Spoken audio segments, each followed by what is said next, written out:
প্রায় 2 বছর আগে জল প্রকল্পের পাইপ ও ট্যাপ কল বসানোর কাজ শেষ হয়েছিল, কিন্তু সেই পাইপ দিয়ে আজও পড়ে না জল, যার জেরে পানীয় জলের অভাবে ধুঁকছে ঝাড়গ্রাম বিনপুর 1 নম্বর ব্লকের দহিজুড়ি। শহর থেকে মাত্র 5 কিলোমিটার দূরে অবস্থিত প্রত্যন্ত এই এলাকায় বসবাস প্রায় 400টি পরিবারের।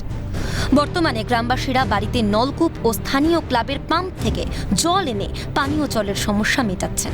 অভিযোগ, একাধিকবার স্থানীয় প্রশাসনকে জানিয়েও হয়নি সমস্যার সমাধান। এদিকে গ্রীষ্ম দরজায় টোকা মারছে, যার ফলে আগামী দিনে জলকষ্ট আরও তীব্র আকার ধারণ করবে বলেই মনে করছে গ্রামবাসী।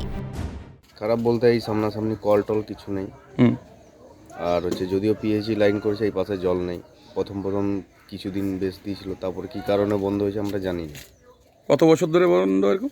এখন মোটামুটি 1 বছর থেকে 1.5 বছর প্রায় বন্ধ হয়ে গেছে।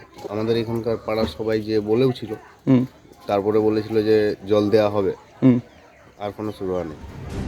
সমস্যা সমাধানের আশ্বাস প্রশাসনের তরফে। এখন তো গরমের দিন চলে আসছে, আমরা চেষ্টা করব যেখানে যেখানে জল নেই আর না হলে ঠিকঠাক ওরা জল পাচ্ছে না, তাহলে সেখানে আমরা ট্যাঙ্কি ব্যবস্থা করে কিভাবে তাদেরকে জল সরবরাহ করতে পারি সেটা আমরা চেষ্টা করব। বেঁচে থাকার জন্য ন্যূনতম চাহিদা হলো জল, কিন্তু সেইটুকু জোগাড় করতে গিয়েই যেন দম বেরিয়ে যাওয়ার উপক্রম। এখনো বিভিন্ন প্রান্তে উঠছে জলের হাহাকার।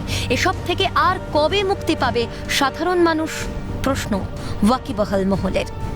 ঝাড়গ্রাম থেকে বিদেশ বেরার রিপোর্ট, ক্যালকাটা নিউজ।